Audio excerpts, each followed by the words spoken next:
Let us see whether communism outlives His Holiness or His Holiness outlives communism. Hello and welcome to StratNews Global. This is Nayanima Basu and you are watching The Gist.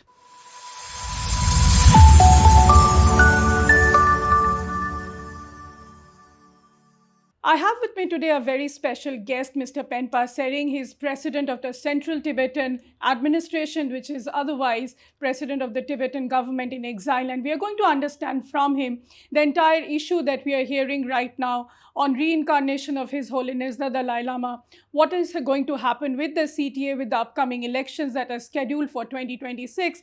And how is it that the Tibetan community here and the cause at large is looking at the new kind of rapprochement that's happening between India and China? Welcome to The Gist, Mr. Tsering, and thank you for your time. Thank you for having me. Thank you. I know it's a very busy time for you. You just came from Dharamsala, but to understand from you, how do you see this entire, CTA kind of performing now? This is several years. You're going to have your next round of elections in 2026. So the Central Tibetan Administration had been very instrumental in giving the Tibetan cause a kind of a political color, so to say. And it is working a lot. You yourself, you're working a lot in reaching out to the Tibetan diaspora as well. So how does this election process work, if you can tell our viewers? If we go back to basics a little bit, the population of Tibetans inside Tibet is about 7.5 million Tibetans now. And that is a very small percentage of 1.4 billion Chinese, even though the Tibetan land is 2.5 million square kilometers, almost a quarter of the size of China today, which is 9.7 million square kilometers. And in exile, we are only about 130 to 140,000 Tibetans. Okay. And out of that, about 71,000 Tibetans are in India. A little less than 10,000 in Nepal. Mm-hmm. Then there are some Tibetans in Bhutan now. Bhutanese government is giving them citizenship, so they cannot take part in Tibetan political life. Then the rest of 60,000 Tibetans are spread across 26 different countries around the world. So when our election commission conducts election in one day all over the world, we have to conduct in 26 different countries, starting from Japan to United States. So all this happened because of His Holiness' vision. When just yesterday we celebrated or commemorated His Holiness' assumption of both temporal and spiritual leadership of Tibet on November 17, 1950, when Tibet was an independent state, just after China's invasion of Chamdo and just before we were forced to sign this so-called 17-point agreement. So His Holiness tried to live for 8 long years under the so-called 17-point agreement. And during that period, His Holiness went to China in 1954-55. He met with Mao Zedong, Zhou Enlai, Tu Dei, all the Chinese leaders of those times, and also visited the Chinese parliament. Mm-hmm. And found that everything looked very orderly, but people didn't have the freedom to speak their mind. And then in 1956-57, His Holiness could come to India for the 2500 Buddha Jayanti and visited Indian Parliament. Just 10 years after India's independence, very nascent democracy, Parliament looked quite chaotic, but everybody had the freedom to speak their mind. So His Holiness was very much influenced by democracy, and not 1 year after coming into exile, His Holiness stepped on Indian soil on 31st March 1959. And then not even 1 year, on 3rd February 1960, His Holiness told the Tibetan population that we should have representative government. Mm-hmm. So from that time onwards, the first 30 years was difficult. Then His Holiness, late 80s, said we should bring in more changes. And he gave some 5 suggestions as a topic to discuss with a special delegation of more than 300 Tibetans in Dharamsala in 1990, and then both the parliament and the cabinet, there was a special meeting, and there was an election to the interim cabinet. Both the parliament and the cabinet were dissolved at that time, and then 1991 we had a fully functional the legislative body. Mm-hmm. Then 10 years after that, His Holiness said we should have more changes. Then we had the direct election of the Kalyan Triba, or the head of the cabinet.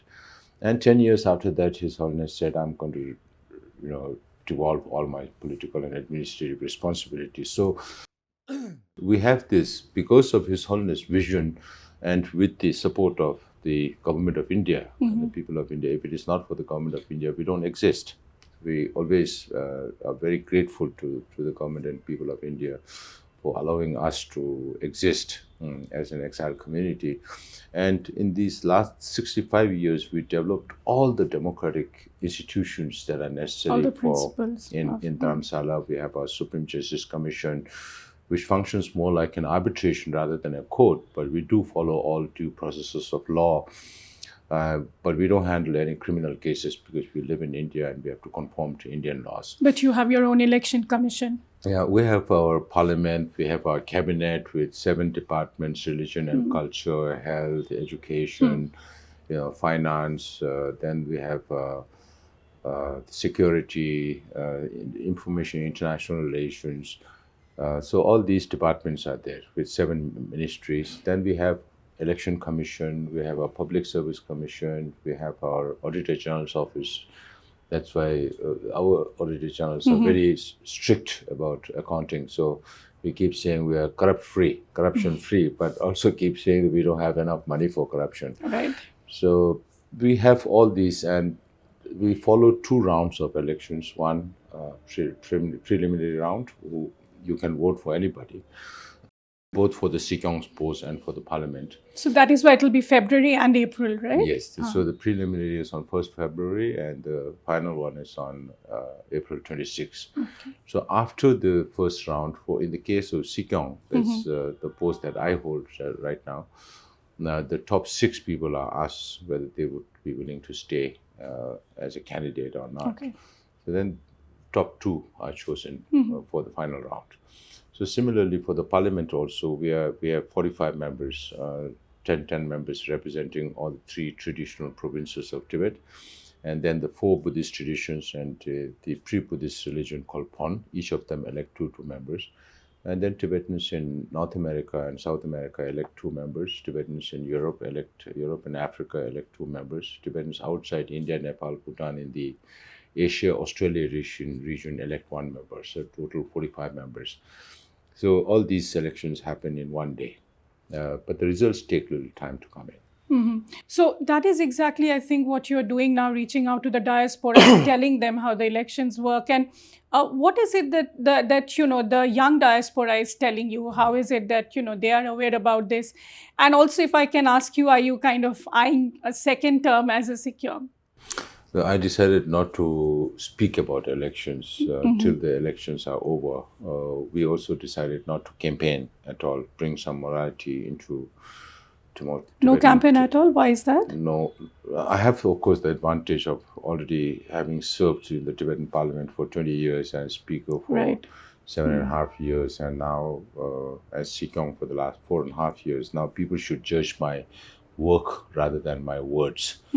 And we also decided not to take part in any activity that will divide the community more, because democracy itself is divisive by nature, because you can vote for only one person out of so many candidates.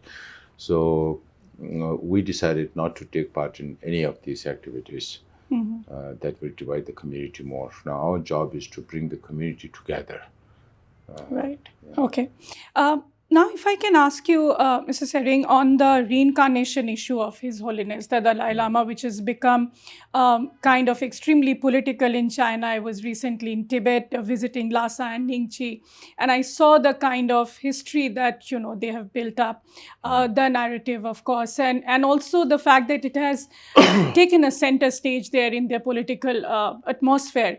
But if you see in India, the issue is more of dealt as a religious, issue. And we keep hearing from the government that, of course, it will be the Dalai Lama's call, solely his authority, and of course for the Tibetan community. But do you think somewhere India needs to probably also take it politically up with China? What is your view on that? That's for the Indian government to decide. I always keep saying that I'm in no position to advise the Indian government. And we have also been pragmatic in our approach in the sense that if there has to be a resolution to the Sino-Tibet conflict, then it can come only from China. India is not going to fight for Tibet. NATO is not going to fight. US is not going to fight for Tibet. And we are only 7.5 million against 1.4 billion Chinese. And also the fact that His Holiness always talked about the middle way policy.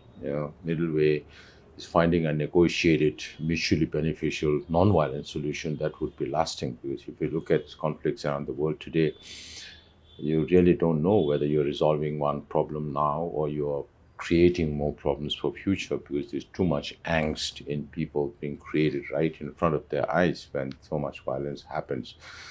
So when it comes to His Holiness reincarnation, of course, the Chinese government is not bothered about the living 14th Dalai Lama, who is very much with us here today, but they are more concerned about the yet to come 15, because they know that if they can control the next Dalai Lama, then they can control the Tibetan people and Tibet.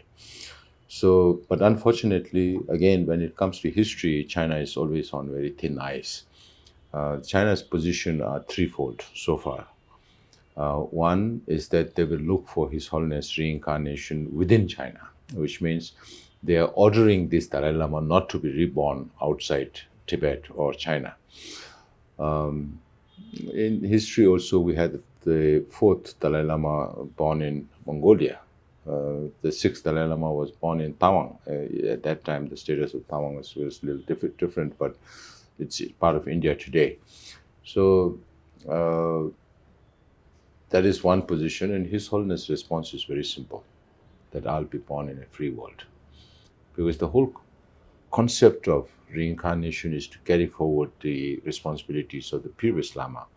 So this 15th Dalai Lama, the yet to come 15th Dalai Lama, has to carry forward the job of the 14th Dalai Lama. That is why His Holiness says, if I get to go to China and Tibet, I'll go. Even at this age, when he can travel to Ladakh, then most probably he can travel to Tibet as well. But I will not live there because there is no freedom there. Because China's condition is if His Holiness comes back, he should stay back for good. Then they can control his reincarnation also.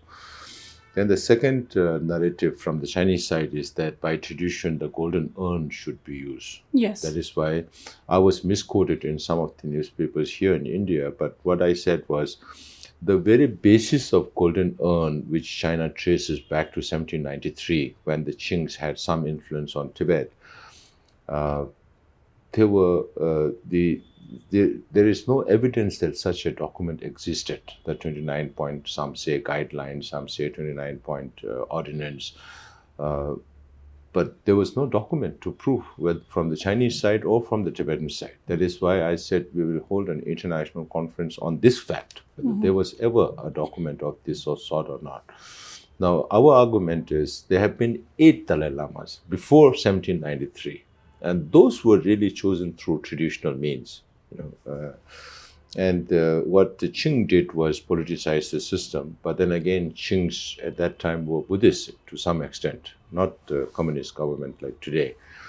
So in that sense, golden urn is being misused by the Chinese government. If you refer to the Panchen Lama's reincarnation also, they used the golden urn, but it was manipulated to choose the candidate they wanted to choose. There are evidence also, people have written about such kind of thing, but particularly by Arya Rinpoche, who was a witness, personal witness during the selection of the 11th Panchen Lama. So this will be misused. The Chinese government says, oh, His Holiness the Dalai Lama is politicizing these issues, whereas China is really politicizing our religious practice. Now, the third position of the Chinese government is, as per the law they passed way back in 2007 called the Order Number 5, that states that the Chinese state, communist state that does not believe in any religion would be responsible for recognizing the reincarnated lamas. So for that, His Holiness, as I mentioned yesterday also, always has a very wise and humorous way of responding to different difficult questions. His Holiness says if the Chinese government is really serious, they should study Tibetan Buddhism. and believe in the concept of life after death. If you don't believe in the concept of life after death, how can you believe in reincarnation in the first place? And if the Chinese government is really serious, they should look for Mao Zedong's reincarnation first, Deng Xiaoping's reincarnation second. Now even Jiang Zemin is not with us. So they should look for the Communist Party leadership's reincarnation, then maybe the Dalai Lamas. So His Holiness, the 14th Dalai Lama, keeps insisting that he will live for another 2 decades and more. Since this new Tibetan New Year, His Holiness says, I'm going to live up to 130. So I tell that to the Chinese, this message is for you, because you're waiting for this Dalai Lama to die. Until this Dalai Lama is alive, there's nothing anybody can do about it, not even the Chinese government. So let us see whether communism outlives His Holiness or His Holiness outlives communism. And if there are 2 Dalai Lamas in future, it's going to be a lifelong headache. Yeah, I was actually coming to that, because what I really heard from the Chinese government and what they keep on saying is the fact that even the 14th Dalai Lama, despite the golden urn system and all the lottery system and the complexities around it, the final approval has to come from the central government, which happened in this Dalai Lama's case as well. So in the future, when the 15th Dalai Lama happens, how do you think that dynamics will work out? No, on the 14th Dalai Lama, the golden urn was never used. Not for the 13th Dalai Lama also. No, I'm saying the central government's approval. Central government's approval at that time was not necessary, because Tibet was an independent state. Even though Amdo, where that region where His Holiness was born, was under the control of a warlord called Mabofang. It was not, the warlord had no loyalty to the Kuomintang government of those days, because China was fractured in many ways. So that is why we have to segregate the history of China into different parts. It's not same as it is being portrayed by the communist government today. So golden urn was never used for the 13th Dalai Lama or the 14th Dalai Lama. The selection was done through traditional means, through visions in the lake and divinations and all those kind of things. So even in the case of 14th Dalai Lama, the Chinese government might symbolically follow some kind of a Buddhist tradition, but unless you believe in the system, because religion is faith, it's belief. So if you don't believe in the religion, then you are using that as a political tool for sure. So that is why His Holiness made it very clear on 2nd of July this year that the lineage of the Dalai Lama will continue, and the Ganden Podang Trust of His Holiness the Dalai Lama will be responsible. That will also continue and will be responsible for the selection of the next Dalai Lama. So it is up to, when you talk about reincarnation, it's up to the individual who's going to be reborn, who decides where he or she will be reborn. No, it's not something that the government decides. Okay. You also said recently in this event in Delhi that the next Dalai Lama can also be a woman. Or maybe current Dalai Lama, His Holiness, can name his own successor, before he kind of passes away. Is that a possibility? And also, you spoke about a scenario where the world might end up having 2 Dalai Lamas. How do you think the Tibetan community will be receiving it, especially the youngsters who, would be, they are also the Gen Z of the Tibetan community. How do you think they will be coming to terms with that? No, when it comes to religion, it comes to belief. So even in the case of the 11th Panchen Lama, now you have 2 Panchen Lamas, one recognized by His Holiness and now missing. His whole family is missing. We don't know whether he's alive or not. And the one chosen by the Chinese government. And the one chosen by the Chinese government does not command any respect from the Tibetans. When he is sent to Tibet, just as he is being done now he's being sent to Tibet more and more to make him more relevant. When he's sent to Tibet also, people are paid money to go and receive him with scarves. People are paid money to listen to his teachings. So if you ask an ordinary Tibetan, they would say he's just another leader. He's not respected as the Panchen Lama.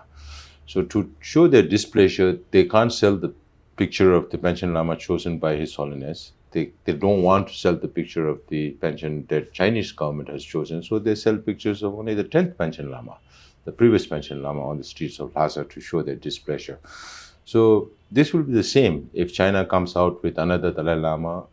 that Dalai Lama will not have the freedom to travel around the world, just like Chinese Panchen Lama, who is not able to travel around. Because he has been to Hong Kong once and Thailand once, but on very low-profile visits. Other than that, he has never visited any country around the world. So where could that person's influence be used? If there is no freedom of movement. So in the case of in future also, if there are two Dalai Lamas, the same thing will happen. The one who is born outside will have all the freedom to travel around the world and use his or her influence. So you started with, if we go back a little bit into how His Holiness has responded to different questions. When he's asked whether the next Dalai Lama could be a woman, His Holiness says, why not? Because mothers have natural compassionate tendency towards their children. And then when he's asked whether it could be an emanation, which means appointing somebody as your successor before you, this has also happened in Tibet. So sometimes he says, I could be the last Dalai Lama, because he believes that everything should end on a high note, and this 14th Dalai Lama performed quite well in this world. So if there is one thing that the Chinese government cannot handle, is unpredictability. So even now, His Holiness has confirmed that the lineage will continue and the trust will be responsible for the selection, but he has not said whether it's going to be a reincarnation or emanation or a woman or whatever. So basically, he will take the call himself. I mean, there is no historical precedence to it, right? I mean, especially a woman becoming a Dalai Lama, that will be... yeah, it has not happened before, but it's up to His Holiness to decide. And also, now if I can ask you, Mr. Tsering, how are you seeing this new kind of resetting of ties between India and China, the rapprochement that's happening? Again, the direct flights have kind of started, and there'll be more people-to-people linkages. Do you think this is important? And also, are you having any kind of conversation with the Indian government that probably this is time to make the Tibetan community, at least the CTA, some kind of a stakeholder in it? Because when we see the joint statements, there is no mention of Tibet at all. So where do you see the cause then going in the future? Not mentioning Tibet is also a strategy. Okay. Because when there were joint communiques, when there were joint declarations after every summit or meeting, when Tibet is mentioned, it's not always in the direction that we want. So not mentioning Tibet itself is a statement from the Indian government. That's how I would like to believe. I'm sure there will be a lot of optics. We'll have to look at these developments, the evolution of this rapprochement on a longer time period. You cannot judge from one or two incidences just because there were some global developments, political dynamics that impacts all these relations within the Asian powers. So we always appreciate good relations between India and China. But the nature of the Chinese is that they are too suspicious. So that is why we are not able to build that trust, whether it's between the Tibetans and the Chinese, or whether it's between the Indians and the Chinese. So this lack of trust is contributing to a lot of things. The Himalayas, with more than 1,600 kilometers of border between India and Tibet, which used to be India and Tibet border, is one of the most non-porous borders. So we hardly have any human-to-human relations, no trade on the land side across the Himalayas. So this needs to be improved. Then only we can increase communication. Then only we can increase trust. If there is no communication, if there is no human relations between two countries, there's no way you can improve relations, whether it's between people or between governments. But the things that have gone under the bridge for so long between India and China has been going on for so long. The main thing is the border issue. Why is this something that cannot be resolved? Why is it still a sticking point in India-China relations? So every time India-China relations take one or two steps forward, then you take one step backward. Even when all these things are happening, China is still preparing from the Tibetan side offensives against troops are still India. deployed. So this does not point towards your intention of what you want to, what you say and what you do. If these are two totally different things, then it's very difficult to trust. And they are the two most populous nations in this world with so much at stake, whether it's security issue or economic issues or political, geopolitical, whatever issues. A lot of things are at stake, but we'll have to watch this over a longer period. We just cannot, make decision or come to a final analysis on how the relationship is going forward or backward or status quo or whatever. There will be some issues that has to be taken, like the flights that will be renewed. So economic engagement is important, but at the same time, India has faced so many problems with China over the past that I've always said India will be very, very cautious when it comes to China. And when it comes to Tibet also, they will be cautious, but we know where India stands. We always like to believe that India will be on the right side of history. Mr. Tsering, last time I remember you telling me that there was a time when still there was kind of a back channel that was going on between the Tibetan community and the Chinese government, whichever informal level. But now it seems that that conversation has completely stopped. And China, in a way, labels you as a quote unquote separatist, and they refuse to talk about this issue at all.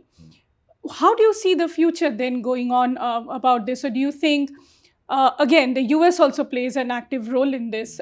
How do you see those dynamics playing out? No, right now, if you look at the back channels that we talked about also, it has not ended. It's still there, but it's nothing of consequence to mention. If you look at the overall policy of the Chinese government under the leadership of President Xi Jinping, the whole idea is if there are no nationalities, then there will be no nationality issues. So how do you make sure that there are no nationalities? So strike at their identity, whether it's to do with Tibetan language or Tibetan religion or culture, Tibetan environment, everything. So it's same with the Uyghurs in East Turkestan or the Inner Mongolians, what they like to call it, Southern Mongolians. So all these things, if you look at the overall policy and the aggressive, the brazen aggressiveness that China is trying to deploy around the world, whether it's to do with threat war or coercion, as to what is happening between China and Japan right now, these are not really good signs of neighborhood. So what China is doing is prompting all neighbors to spend more on defense, from Japan to Taiwan to New Zealand to Australia to Philippines to Malaysia, Indonesia, Vietnam, everywhere, including India, have to spend so much money because of China's hegemonic ambitions and their brazenness today, more like wolf warrior things coming back. So these are definitely not good signs for the world. And China is not just talking about changing China. Of course, they have a lot of problems within China, but they are talking about now global civilizational, global cultural initiative, global security initiative, and last September they came up with a global governance initiative. So if China wants to export its system of governance to the world and create a new world order, would the free democratic world want such authoritarianism to come into their countries? This is something that we really need to think about. Whether we like it or not, it is a fight between democracies and authoritarianism. And that is where the democracies need to come together. You see the show of force by the authoritarian regimes when you had the parade in Beijing this year with the military Xi parade. and Putin and Kim Jong-un and the Iranians and the Belarusians, Lukashenko, and all these countries coming together. So I also look at the economic side of it. How did our friends say, oh, the dragon is biting at us? The dragon at one time was very weak. Who fed the dragon to become so powerful to be able to bite back at you?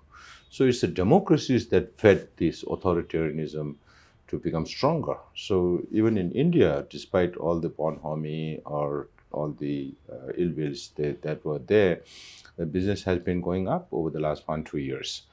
And the overall trade surplus of the Chinese government is more than $1 trillion every single year, which they spend it on space technology, on AI and robotics, dual-use technologies, and Belt and Road Initiative, creating all these debt economies. And when the governments are not able to pay back, then they take over strategic lands from the Sihanoukville port, part of Sihanoukville port in Cambodia, to Coco Islands, to Hambantota, to Gwadar port, to Djibouti, all the way to Portuguese, Greek, even up to Hamburg through the maritime Silk Road. Now, how much they are doing on the land Silk Road, that's another matter. Now, the Pakistani minister is also openly saying that the CPAC is not helping them.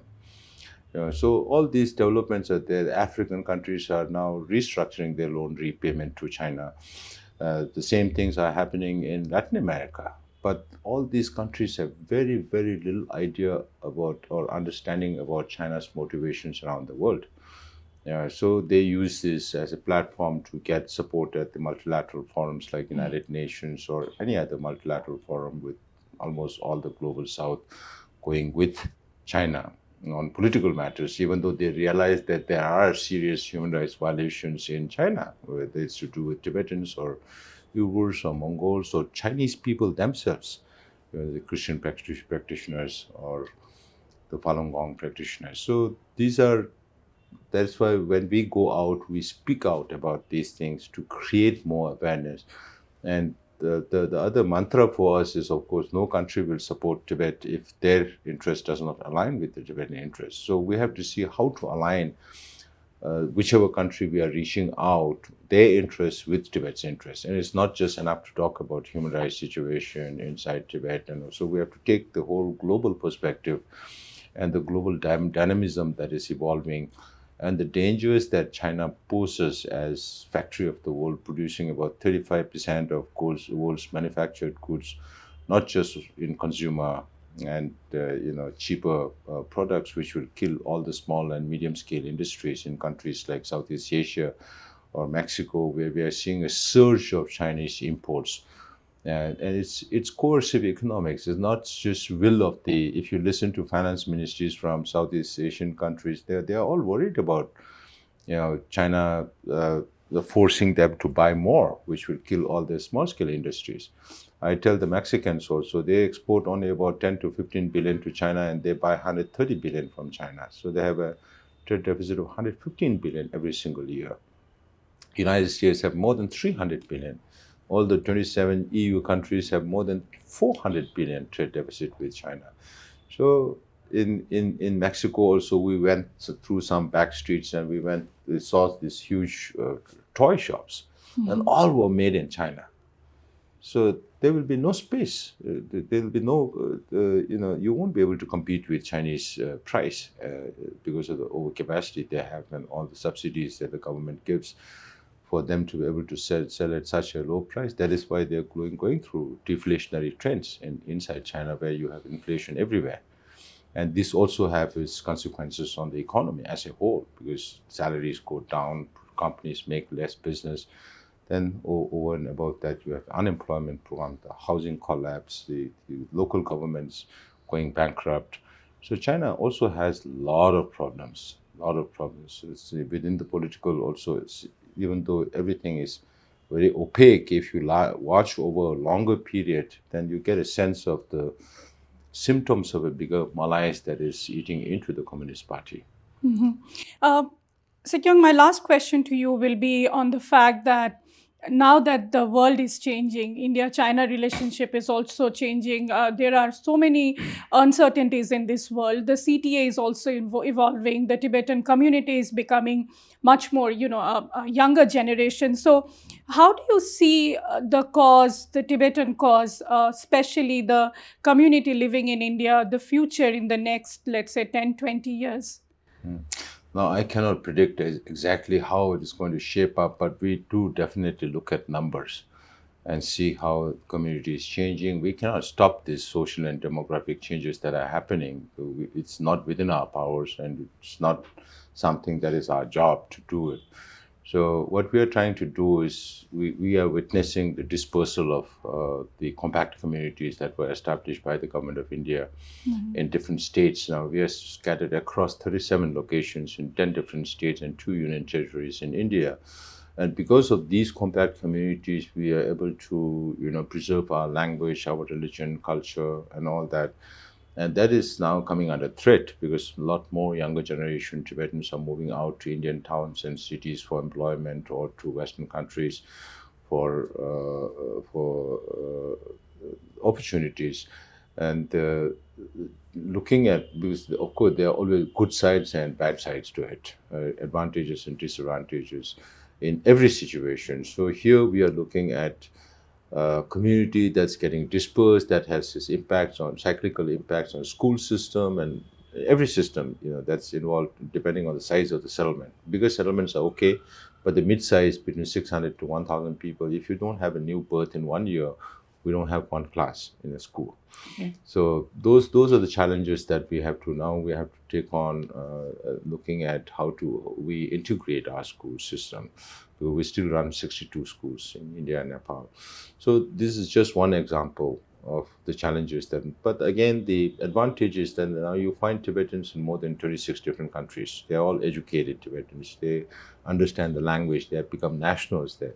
So if they understand a little more about what China is doing, what is happening inside Tibet, and how the global political dynamics are shaping up, and how that impacts the Tibetan cause, that they could be the best advocates for Tibet. That's why we started this platform called VTAG. It's called Voluntary Tibet Advocacy Group. More than 800 young Tibetans have registered from different countries.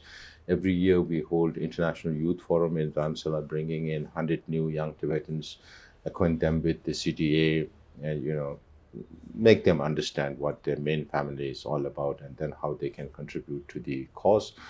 We have regional conferences happening in different parts of the world. We also now have adopted this model that the International Campaign for Tibet has set up as Tibet Lobby Day.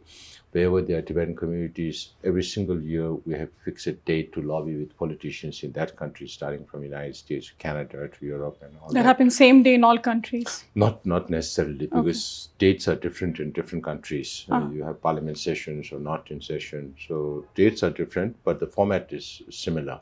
So we are trying to build the leverage of the young Tibetans. And when I travel outside, as you know, we try to spend more time with the younger generation to explain to them the basics of Tibet. But it's, of course, a challenge because they're born and brought up in a completely different environment. Exactly.